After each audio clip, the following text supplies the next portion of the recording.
Es un paisaje de otro mundo, en el que tornados magnéticos ascienden retorciéndose decenas de miles de kilómetros. Misteriosas manchas oscuras, lo bastante grandes como para engullir la Tierra, aparecen y desaparecen. Y violentas erupciones lanzan al espacio toneladas de partículas con cargas eléctricas, a velocidades de más de 3 millones de kilómetros por hora. Esto no es un mundo extraño al otro lado de la galaxia. Es nuestro Sol. Y ahora, gracias a nuevas tecnologías, podemos verlo como no lo habíamos visto nunca. Los satélites están dando a los científicos nuevos datos sobre misterios que han intrigado a la humanidad desde hace siglos. ¿Habéis visto eso? ¡Qué llamarada! ¿Cómo funciona nuestro Sol? ¿De dónde viene su energía? ¿Y qué impacto puede tener lo que ocurre en sus entrañas sobre nosotros, que estamos a 150 millones de kilómetros de distancia? Encontrar respuestas se ha convertido en una cuestión urgente. ¿Un impacto mayor? Sí. Nuestro Sol tiene una cara oscura. Sus violentas tormentas son capaces de quemar las redes eléctricas que alimentan nuestra vida cotidiana. Y podrían llegar a sumirnos de nuevo en la Edad Media. Esta es la razón de que científicos de todo el mundo se hayan propuesto comprender los secretos del Sol. Ahora podemos acompañarlos en un viaje hasta lo más profundo de su núcleo, explorar su atmósfera abrasadora y volar junto a sus espectaculares tormentas solares.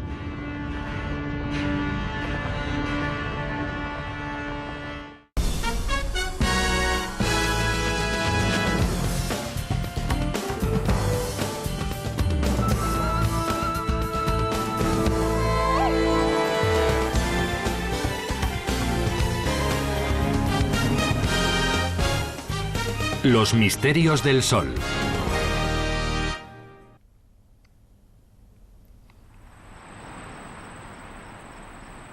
Es el amanecer del 15 de febrero de 2011, en Boulder, Colorado.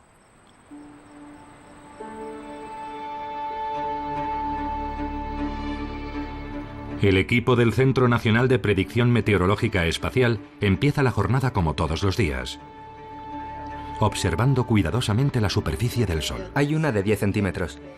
A pesar de encontrarse a 150 millones de kilómetros, las fuerzas que se generan aquí pueden tener sorprendentes consecuencias en la Tierra. Es más pequeño. Probablemente es un M6. Hoy, después de años de relativa calma, un satélite detecta algo. Una espectacular explosión en la superficie del Sol. Estalla una violenta tormenta solar mucho mayor que la Tierra y produce una inmensa onda expansiva que se proyecta hacia nosotros a más de 1,5 millones de kilómetros por hora. En este momento, nadie sabe qué esperar. Sí, creo que la M6 va a llegar aquí. Bill Murtagh y su equipo intentan averiguarlo. Ha aparecido una de 10 centímetros a la 1:14. Son el equivalente de los cazadores de tormentas que tenemos en la Tierra, solo que las tormentas que siguen ellos se originan en la superficie del Sol. El equipo construye un modelo de la tormenta que viene hacia nosotros. 15C, como la llegada de la CME. Ahí está. Sí. Su simulación muestra cómo avanza a gran velocidad desde el Sol, a la izquierda, hacia el pequeño punto que se ve a la derecha. La Tierra.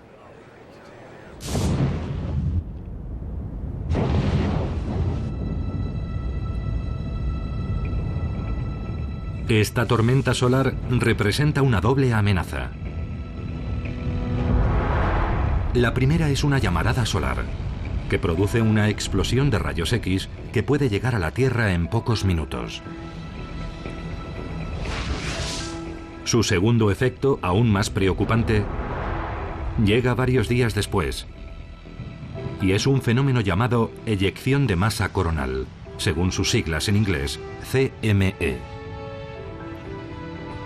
Es una onda formada por miles de millones de toneladas de partículas electromagnéticas que se puede observar en esta imagen repetida, según se propaga desde el ojo de la tormenta. Estos dos fenómenos podrían afectarnos como un tsunami cósmico.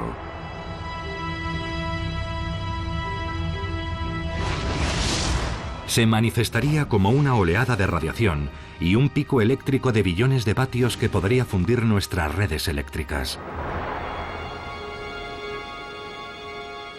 ¿Parece una fantasía? En marzo de 1989, en Quebec, Canadá, fue exactamente eso lo que ocurrió. Una tras otra las centrales eléctricas se apagaron, desactivadas por la gigantesca subida de tensión provocada por la onda de una CME. En menos de 2 minutos, 6 millones de personas se quedaron sin electricidad.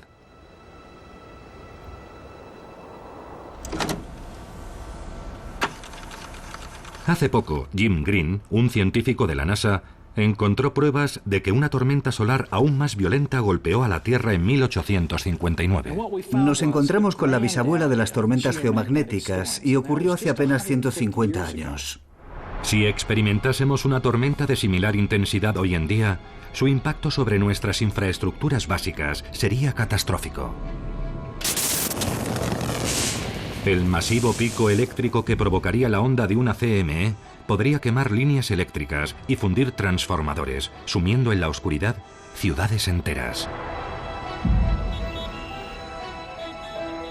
Reparar estas estructuras podría llevar semanas, meses o, en los peores escenarios, años. Y la sociedad electrodependiente de hoy en día retrocedería de un golpe a la Edad Media. Y no solo se verían afectadas las redes eléctricas. Cada vez dependemos más de tecnologías vulnerables a los efectos del sol. Satélites de posicionamiento global. Comunicaciones de larga distancia. Control aéreo. Incluso los astronautas que están en órbita a bordo de la Estación Espacial Internacional correrían peligro. Por eso es realmente urgente comprender el comportamiento del Sol. Y esa es la razón de que científicos de todo el mundo estén observando muy atentamente a nuestra estrella más cercana.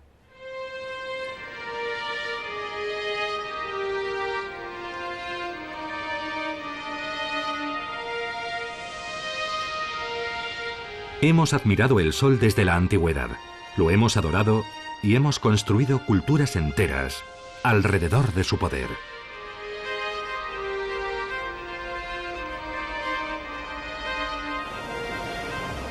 Nos maravillamos cuando se eclipsa durante el día. Y cuando ilumina el cielo nocturno con la danza de cortinas de luz de la aurora boreal.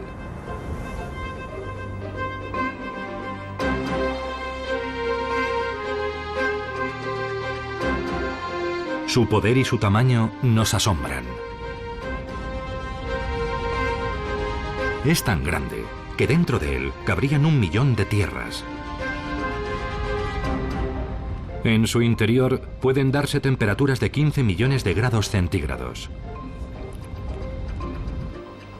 Lleva brillando más de 4.000 millones de años y seguirá haciéndolo al menos durante otros tantos. Y sin embargo, a pesar de tener una influencia tan determinante en nuestra vida, el Sol está lleno de misterios. ¿Cómo llega la energía que se genera en su núcleo hasta nosotros en forma de luz solar? ¿Qué procesos tienen lugar en el interior del Sol? ¿Y cómo estas poderosas transformaciones internas generan tormentas solares explosivas? Estos son algunos de los misterios que los científicos necesitan comprender para protegernos de la cara más oscura del Sol. El Sol puede sorprendernos. El Sol es esquivo. Muy dinámico. Tiene un potencial explosivo. La clave de ese comportamiento explosivo se encuentra a gran profundidad bajo la cegadora superficie del Sol. Hasta hace poco, ver el interior del Sol era imposible. Y comprender sus procesos internos, una quimera. Pero un descubrimiento accidental lo cambió todo. Hasta la década de 1960, gran parte de la física solar se basaba en lo que se denomina dermatología solar, es decir, en lo que estaba en la superficie del Sol, casi a la vista. Pero cuando los físicos empezaron a estudiar el Sol con más detalle, hicieron un sorprendente descubrimiento. Su superficie parecía vibrar. Algo parecido a las ondas de un estanque. En un principio pensaron que esas vibraciones eran el resultado de algún defecto en los instrumentos. No las eliminaban, construyeron instrumentos mejores, pero seguían ahí. Estuvieron observándolas 10 años y en las conferencias todo el mundo hablaba y elucubraba sobre ello. Pero resultó que eran simplemente ondas sonoras. Esta es una revelación desconcertante. Nadie imaginaba que el Sol pudiese generar ondas sonoras. Y el descubrimiento llevó a los científicos a observarlo de una forma completamente diferente. Nuestro Sol vibra como un órgano gigante. Pero en lugar de ser aire lo que produce las notas, los gases que se mueven en sus profundidades emiten ondas sonoras que se transmiten por todo su interior.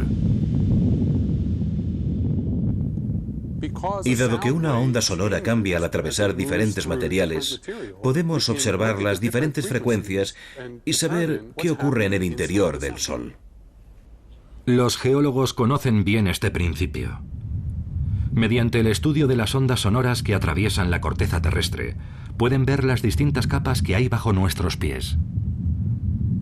Es el método de trabajo de la sismología.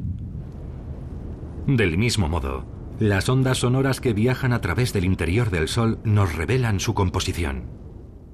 Con este órgano puedo explicar cómo se mueven las ondas sonoras en el Sol. Por ejemplo, si toco esta nota baja, la emite uno de los tubos más grandes. Es un sonido grave y profundo, que en el Sol se corresponde con una onda que llega profundamente a su interior y nos trae información de esas zonas más profundas. Si toco una nota alta, viene de un tubo más corto. Y en el caso del Sol, nos está dando información sobre lo que ocurre cerca de la superficie a poca profundidad.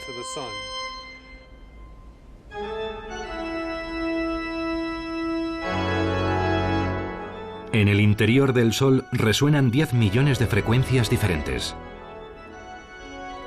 Al descifrarlas, se está dando un enfoque sísmico al estudio de su estructura, lo que ha dado lugar a una nueva ciencia, la heliosismología.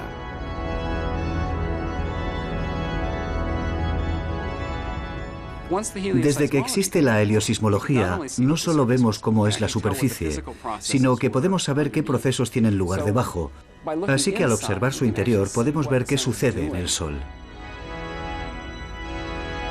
Poder ver bajo la superficie del Sol es una poderosa herramienta.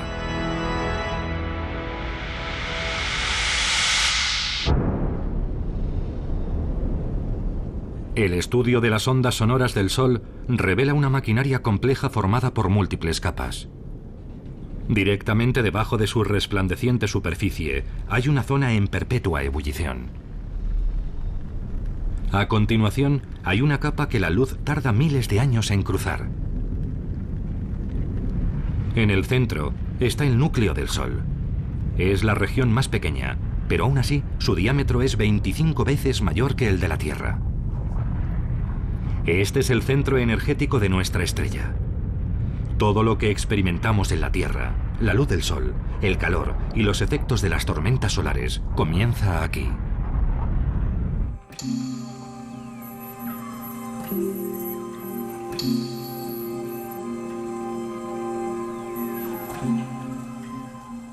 Pero, ¿cómo es este núcleo?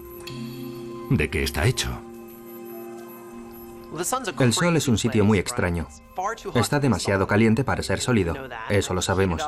También está demasiado caliente para ser líquido, así que piensas, entonces es gas. Pues no exactamente. Es una sopa gaseosa de partículas cargadas eléctricamente que llamamos plasma. Estamos más familiarizados con esta sopa de lo que imaginamos. Hay multitud de ejemplos. Los tubos fluorescentes, algunas llamas, las luces de neón. Esas televisiones tan modernas que yo no me puedo comprar. Todo eso es plasma. El plasma está por todas partes. Pero en el núcleo del Sol, el plasma está incomparablemente más caliente. Lo más cercano que se da en la Tierra son los rayos.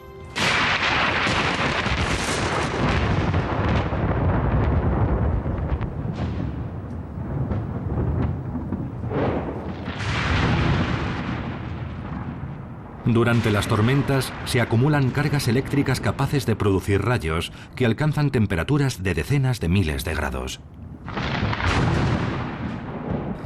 Eso es mucho calor, pero sigue estando muy por debajo del calor del núcleo del Sol. Si llegáramos hasta el núcleo del Sol, el plasma estaría a 15 millones de grados. Cuando se formó el Sol, el hidrógeno que había en su centro quedó comprimido bajo el peso del material que tenía encima. La temperatura y la presión fueron aumentando hasta un punto en que los átomos de hidrógeno se rompieron formando electrones y protones, creando el plasma. Y es en estas condiciones extremas cuando ocurre algo realmente alucinante: la fusión nuclear.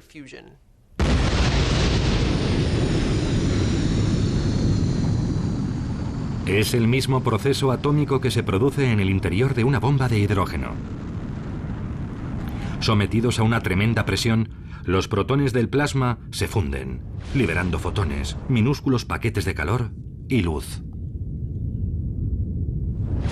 Cada segundo se crea un número inimaginable de fotones, que generan la extraordinaria energía del Sol, parte de la cual llega hasta nosotros como la luz del Sol.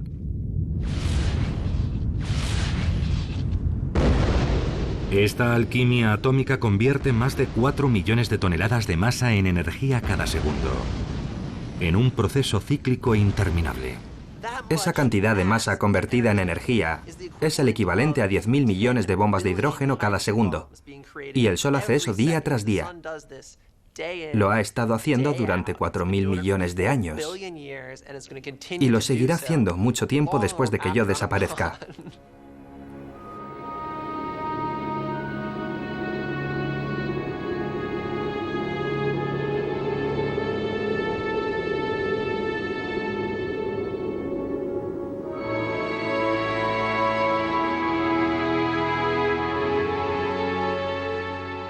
La energía de miles de millones de bombas se libera en el núcleo del Sol cada segundo.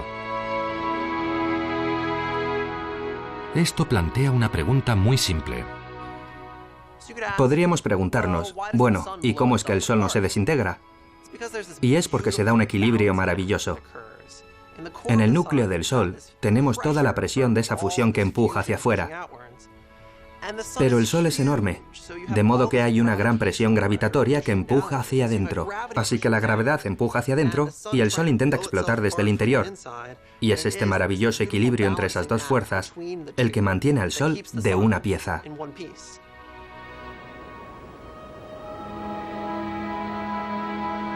Esta luz, que nace en el núcleo, llega hasta nosotros después de un viaje extraordinario.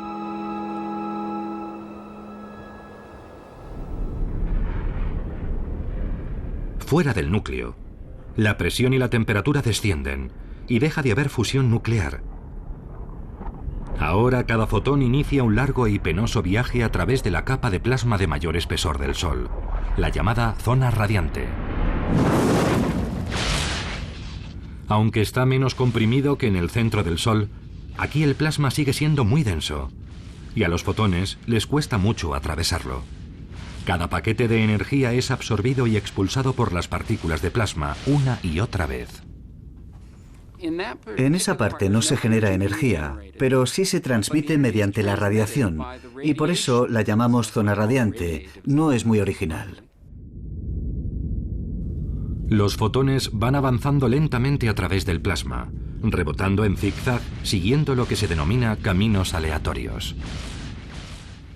Imaginemos que estamos en una sala llena de gente y que intentamos atravesarla, saludando a la gente, y cada vez que saludamos a alguien hay que parar y seguir avanzando en otra dirección. Así que tardamos mucho en ir de un extremo a otro, porque nos desviamos continuamente de nuestro camino. Y lo mismo les ocurre a los fotones en el interior del Sol. No tienen una dirección determinada, lo único que quieren es moverse y saludar a otras partículas. Aunque se mueven a la velocidad de la luz, a casi 300.000 kilómetros por segundo, los fotones tardan más de 100.000 años en cruzar esta capa. Finalmente, los fotones llegan a una zona donde la presión vuelve a descender. El plasma es menos denso y les resulta mucho más fácil moverse. Los fotones siguen conservando una gran cantidad de energía. Ahora pasan a la zona convectiva, calentándola desde abajo. El plasma de esta zona, menos denso, hace moverse a los fotones de otra forma. En lugar de rebotar, de repente se mueven de forma ordenada. Es como si alguien hubiera dicho a comer y todas las partículas decidieran ir hacia allá. Tienen que hacer cola para salir, así que tardan un mes en llegar desde la zona convectiva hasta la superficie, un periodo relativamente corto. Durante este breve periodo, el calor de los fotones envía plasma hasta aquí en un movimiento permanente, una especie de masa en ebullición de casi 200.000 kilómetros de espesor. Se parece a una inmensa lámpara de lava.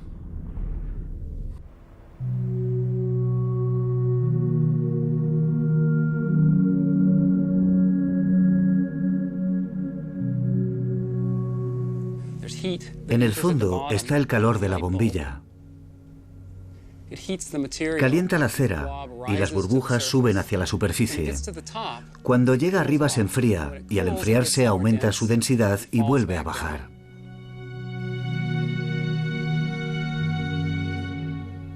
Esto es una buena analogía de lo que ocurre en el Sol. El núcleo del Sol calienta el material que hay en el fondo de la zona convectiva. Este se expande y transporta la energía hacia arriba, hasta la superficie.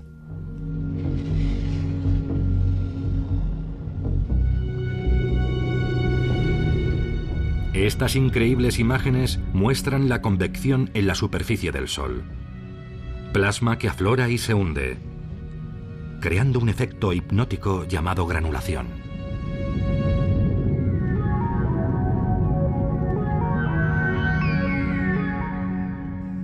El tamaño de estos gránulos es como la superficie del estado de Texas y duran unos 12 minutos. Es una gran cantidad de energía. Es un lugar muy dinámico y caótico. Y esto sucede en la superficie del Sol donde podemos verlo. Los fotones que se han producido en el núcleo llegan por fin a la superficie. Emergen como una forma debilitada de energía solar. Y esta energía debilitada llega a la Tierra en 8 minutos. Es lo que conocemos como luz solar. 100.000 años, después un mes y luego 8 minutos. Una vez que llega a la superficie del Sol, podemos verla en 8 minutos. Sin obstáculos, los fotones llegarían desde el núcleo a la superficie del Sol en cuestión de segundos. En realidad, la luz del Sol que nos calienta hoy en día pudo originarse durante la última glaciación.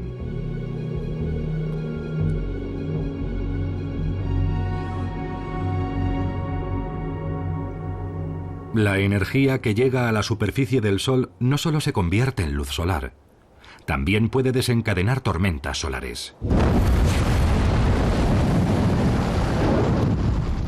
Para comprender el poder destructivo del Sol es necesaria una observación ininterrumpida y de gran precisión, algo que hasta hace muy poco era imposible. 5, 4, arranque del motor principal, 3, 2, 1, 0. Ignición y despegue del Atlas V con el Observatorio de Dinámica Solar. Febrero de 2010. La NASA lanza al espacio su satélite solar más avanzado.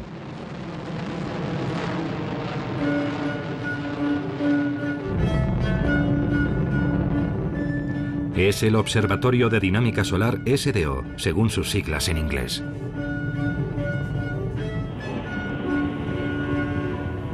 Subiendo en Mach 1. El SDO es el primer satélite que transmite información casi continua a superalta resolución de nuestra estrella más cercana, ofreciendo a los investigadores un acceso hasta ahora impensable al Sol y a sus secretos. El primer día fue muy emocionante porque íbamos a abrir la puerta e iba a entrar la luz del Sol en el instrumento por primera vez. Empezamos a ver las primeras imágenes y en cuanto las enfocamos fue una preciosidad.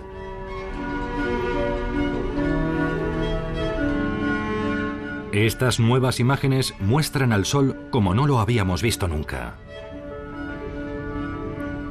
Un paisaje de otro mundo con extrañas estructuras que cambian sin cesar. Tornados gigantes de cientos de miles de kilómetros de altura que podrían engullir fácilmente la Tierra. Y burbujas ardientes de plasma del tamaño de Alaska. Cuando veo esas imágenes me parecen muy hermosas. Me asombra su dinámica. Todo está cambiando continuamente, mires donde mires. Y también me impresiona su complejidad. Y no es sorprendente. Los satélites anteriores solo mostraban una parte del Sol en alta resolución. Ahora pueden verlo con un detalle prodigioso. Para poder examinar las imágenes que recibimos a diario del SDO, hemos construido esta pared especial, formada por 9 pantallas de televisión de alta definición que muestran estas imágenes. La combinación del instrumento y la pantalla constituye una forma completamente nueva de ver el Sol. Podemos ver con detalle lo que está pasando.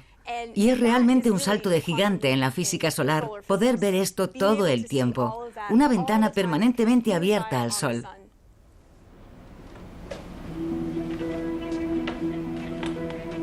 Uno de los aspectos más importantes del SDO es su capacidad de mostrar el Sol en un amplio espectro de longitudes de onda, el equivalente a ver las cosas brillando a diferentes temperaturas.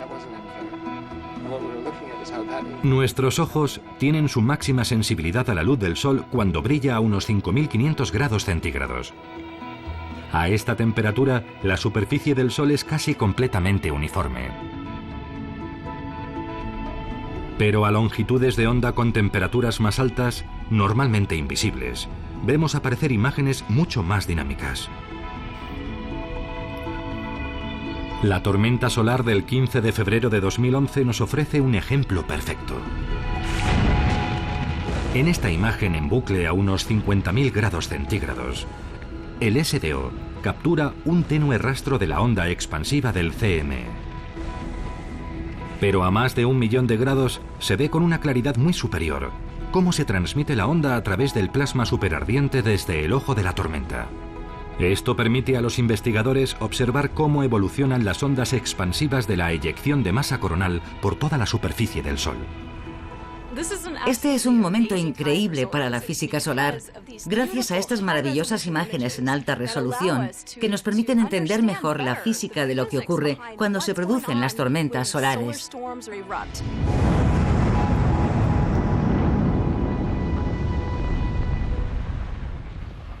Ha sido ese último. Mira este. De vuelta en el Centro Nacional de Predicción Meteorológica Espacial. Esa es la M1. Bill Murtagh sigue atentamente la onda de la CME provocada por la tormenta. Son más de 1.000 millones de toneladas de plasma. Y ya solo se encuentra a unas 20 horas de la Tierra. La esperamos como mucho el 17, a última hora. Y lo que ven es alarmante. En realidad hay 3 CME. Hemos rehecho los cálculos para mañana por la tarde. No solo se aproxima una CME. Vienen 1, 2 y 3. No vamos a decir aún que es la tormenta perfecta, pero parece un fenómeno espacial muy significativo. Sus modelos muestran la trayectoria y la velocidad. Pero la gran incógnita para Murtagh es la potencia con la que las ondas alcanzarán la Tierra.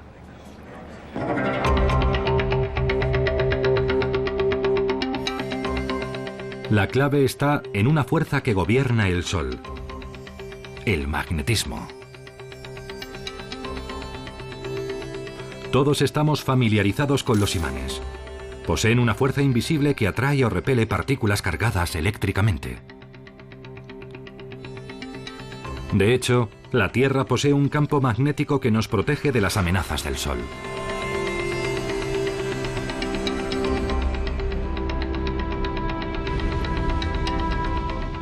Pero lo que no conocemos también es la fuerza magnética del Sol, que según los investigadores juega un papel clave en la gestación de las tormentas solares.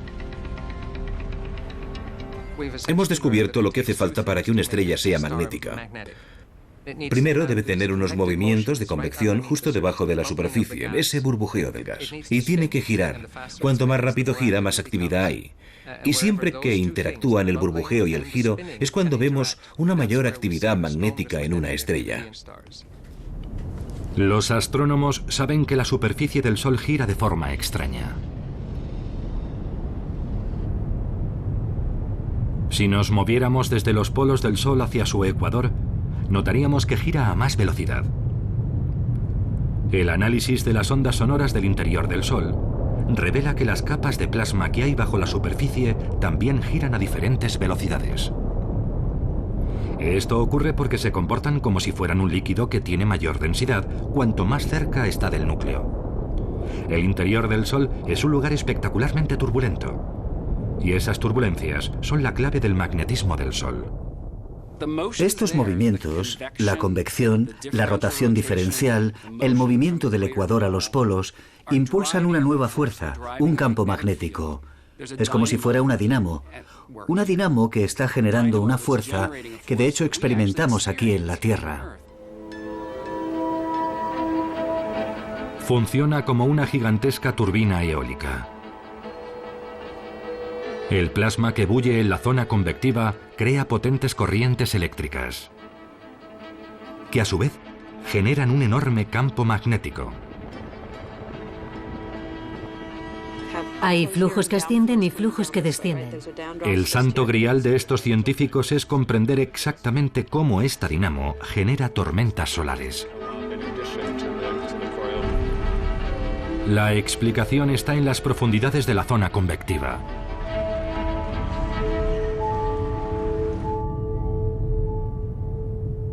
Las líneas del campo magnético van normalmente de polo a polo.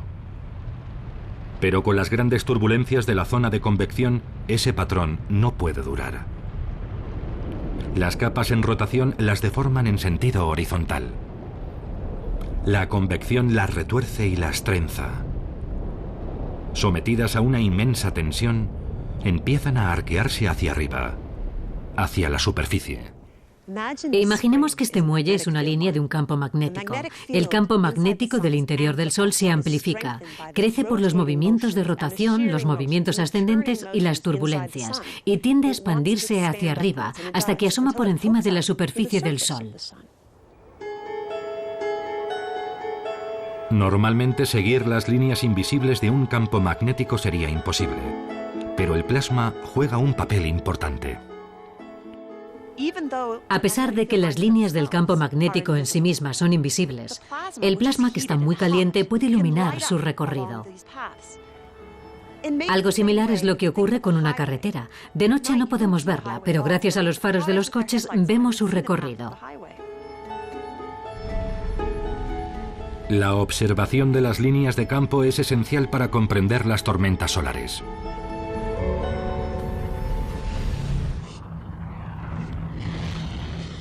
Al emerger, las líneas de campo forman bucles. Un extremo tiene un polo positivo y el otro un polo negativo. El plasma que bulle bajo la superficie retuerce estos bucles, impulsándolos con su energía. Si se retuercen lo suficiente, las partes positiva y negativa de los bucles se cruzan. Cuando esto ocurre, el cortocircuito produce una tremenda explosión. La energía liberada calienta el plasma a millones de grados, dando como resultado una espectacular llamarada solar.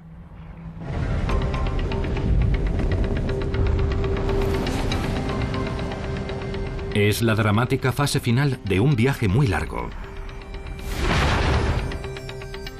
Los fotones que se forman en el núcleo se abren paso hasta la superficie. Unos salen directamente al espacio como luz solar.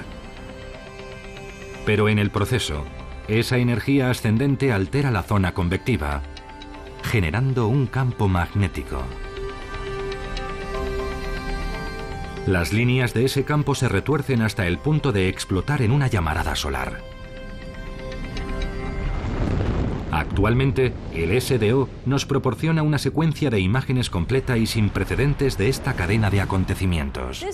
Esto es maravilloso, porque el gas caliente perfila las líneas del campo magnético, que si no, no veríamos. Esto es una estructura que se retuerce mientras parte de la masa vuelve a ser absorbida hacia la superficie, y una gran parte escapa en la erupción. Esta es la esencia de la meteorología espacial o de las tormentas solares. Esto explica cómo se forman las llamaradas solares, pero la historia no se acaba aquí. El cruce de líneas de campos magnéticos puede provocar que redes de plasma salgan proyectadas al espacio.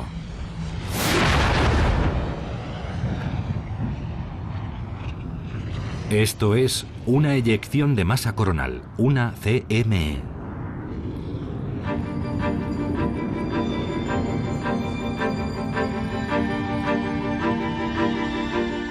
La imagen de cómo se forman las llamaradas solares y las CME está empezando a verse con claridad, pero queda una importante incógnita. Las CME pueden viajar 150 millones de kilómetros hasta la Tierra en cuestión de horas. ¿De dónde sacan esa energía explosiva?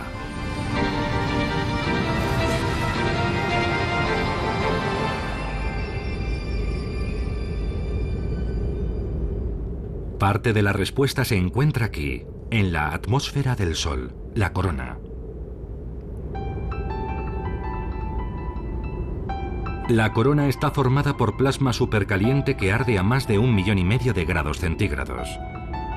Una temperatura 300 veces superior a la de la superficie del Sol. Algunos científicos sospechan que este calor produce enormes ráfagas de energía que impulsan las CME hacia la Tierra, a velocidades asombrosas. Pero, ¿por qué la corona está tan caliente? Sigue siendo un completo misterio. Comprender esto es esencial si queremos saber cómo el Sol provoca estos fenómenos y el impacto que tienen sobre la Tierra. El hecho de que la corona esté mucho más caliente que la superficie desconcierta a los físicos. La corona del Sol es un lugar muy extraño. Tomemos este fuego, por ejemplo. Según acerco las manos, siento más calor, y si las alejo, noto más frío. Eso no ocurre con el Sol. Si te acercas, está muy caliente, desde luego, pero si te alejas, la temperatura sube aún más. Recientemente, investigadores japoneses han observado chorros de plasma que se disparan a alta velocidad desde cerca de la superficie. McIntosh sospecha que estos chorros calientan la corona, pero no tiene forma de confirmarlo visualmente hasta que acude al SDO en busca de ayuda. Y he aquí que conseguimos unir los puntos y comprobar que, en efecto, lo que veíamos saliendo de la parte baja de la atmósfera a gran velocidad, esta especie de llamas, alcanzaban temperaturas de un par de millones de grados. Y fue un momento realmente asombroso. Nos quedamos mirándonos unos a otros y dijimos, ¿qué hemos hecho? Han demostrado que los chorros de plasma que salen disparados desde cerca de la superficie del Sol generan una gran cantidad de calor. El resultado es que la corona alcanza temperaturas de unos 2 millones de grados centígrados. Si esto se confirma, representará un gran avance para la comprensión del comportamiento de las CME.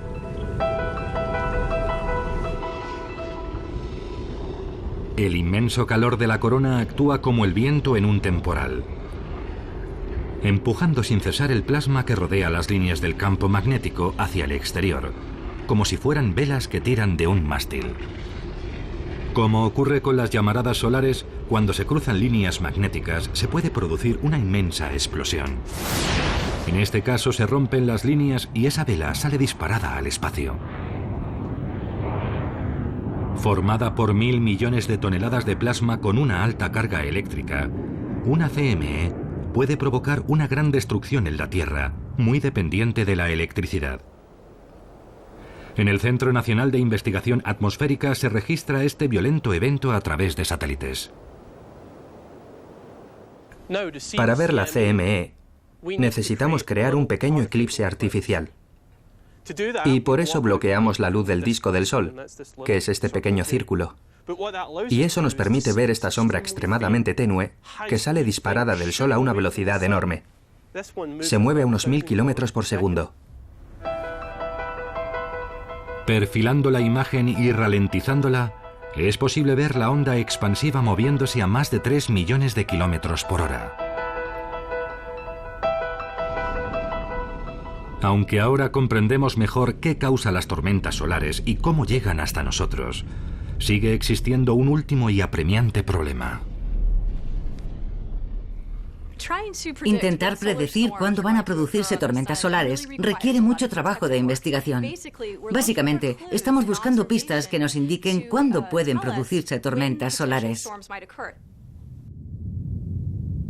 Y las mejores pistas vienen de aquí. Las manchas solares. Son zonas oscuras que pueden permanecer en la superficie del Sol durante semanas. Una mancha solar es una región de un tamaño varias veces superior a la Tierra que aparece en el Sol como una mancha oscura. Es oscura porque está relativamente fría en comparación con lo que la rodea. Y está fría porque los campos magnéticos son tan fuertes que suprimen el flujo de calor que viene de abajo. Los intensos campos magnéticos que crean las manchas solares son el semillero de las tormentas solares. El desafío es intentar descifrar los patrones que determinan cuándo y cuántas van a aparecer. Después de observar las manchas solares a lo largo de muchos años, hemos visto algo muy interesante. El número de manchas solares que se dan en un momento determinado aumenta y disminuye a lo largo de un periodo de unos 11 años. Ahora sabemos que las manchas solares están relacionadas con potentes campos magnéticos, y esto nos indica que los campos magnéticos del Sol también están sujetos a ciclos. Las continuas turbulencias que se producen en el interior del Sol forman una poderosa dinamo, el mayor generador eléctrico del sistema solar. Las líneas de campos magnéticos que producen llegan a deformarse tanto que aproximadamente cada 11 años los polos magnéticos del Sol se invierten. A continuación, la actividad magnética se atenúa y se forman menos manchas solares. Es un periodo que se denomina mínimo solar. Pero debido a la naturaleza turbulenta del Sol, las líneas empiezan a retorcerse de nuevo. La consecuencia es que vuelven a aumentar las explosiones magnéticas. Este periodo recibe el nombre de máximo solar. El ciclo solar determina claramente la personalidad del Sol. Durante el máximo solar está muy enfadado y hay tormentas solares que a veces van dirigidas hacia la Tierra. Y durante el mínimo solar está más tranquilo. No hay tantas manchas y tampoco se producen tantas tormentas solares. Básicamente, el ciclo de actividad determina cómo se va a comportar el Sol. Poco antes de la tormenta solar del 15 de febrero de 2011, todo estaba bastante tranquilo en el Sol. Pero esta explosión marca un preocupante punto de inflexión. La actividad magnética del Sol está volviendo a intensificarse según se acerca el máximo solar. Antes de este punto, Hace pocos días, Bill Murtagh y el equipo del Centro Nacional de Predicción Meteorológica Espacial observaron el cambio. El X2 Vale. y el M6, si es que llega con la efectividad esperada entre las 12 y las 18. Eso significaría... Es el momento de anunciar al mundo lo que podemos esperar. En unos minutos tenemos que tomar una decisión y predecir a qué hora llegará mañana esta eyección de masa coronal. Y, por supuesto, el tipo de tormenta geomagnética que se producirá cuando llegue. Con este hecho, Murtagh sabe que la intensidad de la tormenta depende principalmente de dos cosas: la potencia del campo magnético de la CME y el ángulo al que choque con el campo magnético de la Tierra. Las eyecciones de masa coronal avanzan hacia la Tierra como un escudo que rota lentamente. Un lado tiene carga positiva y el otro negativa. En la actividad magnética los opuestos se atraen y los polos del mismo signo se repelen. Si el polo positivo de la onda se alinea con el polo positivo de la Tierra, la mayor parte de la energía de la tormenta será repelida. Pero si se alinean los polos opuestos, el plasma que transporta la onda nos golpeará con toda su fuerza. ¿Dijiste que llegó a la 1:15? Murtagh hace su evaluación final pocas horas antes del impacto. Al ser tan grande resulta más complicado que si es típicamente simple. Sí. Creo que hemos clavado el informe. Bueno, eso me gustaría pensar. Según las observaciones, la eyección de masa coronal será repelida. No esperamos que sea demasiado fuerte. Veremos una tormenta de un nivel moderado, lo bastante intenso como para producir auroras boreales en Estados Unidos a lo largo de la frontera con Canadá. Y también causará problemas leves en la red eléctrica y cosas así. se espera que la meteorología espacial en las próximas 24 horas sea leve. Los apagones de radio pueden alcanzar el nivel R1. Esta vez hemos esquivado la bala.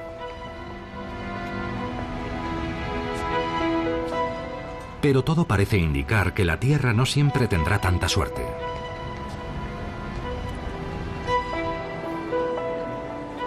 Y ahora un relato con moraleja. Jim Green, de la NASA, lo descubrió mientras investigaba sobre la Guerra Civil Americana en la Biblioteca del Congreso. Green se topó con referencias en periódicos de 1859 que le llamaron la atención. Encontré artículos sobre una aurora boreal, una aurora fabulosa, y despertó mi interés porque eso entra en mi campo. Parecía que los ejércitos del cielo habían entablado una terrible aunque silenciosa batalla. Esta terrorífica visión pronto dio paso a una aparición más hermosa y brillante, de las que pocas veces se ha tenido noticia. La prensa habla de auroras boreales tan brillantes que mineros de Colorado se despertaron y se fueron a trabajar pensando que estaba amaneciendo. Otro periódico se hace eco de un impacto más peligroso sobre el único sistema eléctrico de la época, el telégrafo.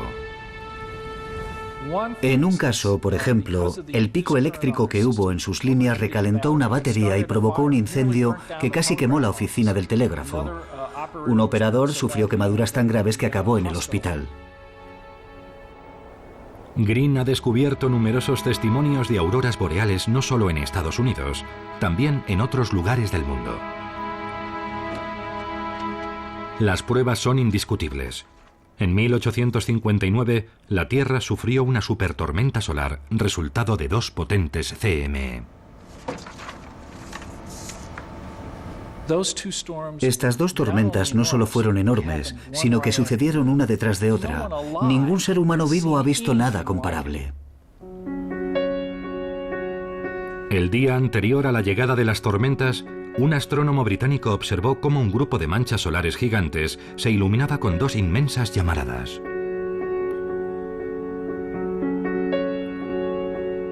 La segunda eyección de masa coronal llegó 18 horas después, lo que ha permitido a Green calcular su velocidad, 8 millones de kilómetros por hora.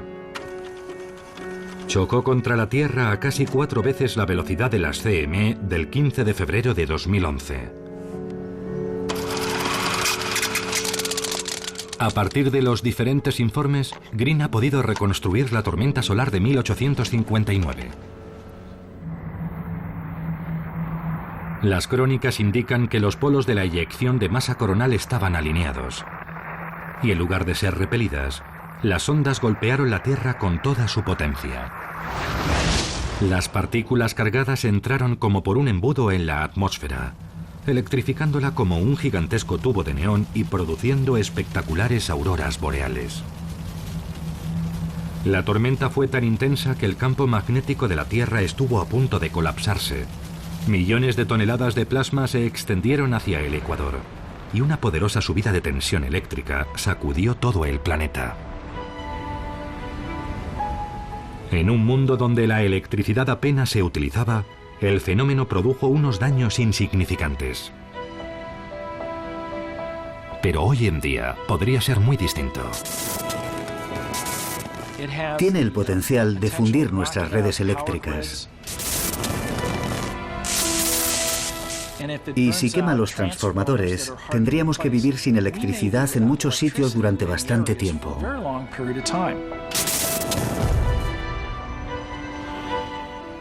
Hay muy pocos sitios donde se fabriquen esos transformadores de 125 kilovoltios, y si se queman la mitad de los que hay, vamos a tener que estar cazando ardillas y cortando leña una buena temporada para sobrevivir.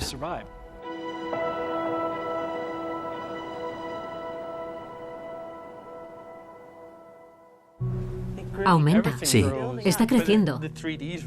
Los científicos solares actuales piensan que la cuestión no es si habrá una nueva gran tormenta, sino cuándo. Teniendo en cuenta que el próximo máximo solar se producirá en 2013, se plantea una importante cuestión. ¿Podemos predecir cuándo llegará la próxima tormenta solar? No. Quizás. No. Quizás. No. Es posible. Hemos aprendido mucho sobre el Sol. Cada vez sabemos más, pero queda mucho camino por recorrer. Y cuanto más sabemos sobre estos eventos históricos, más claramente podemos apreciar lo que necesitamos saber.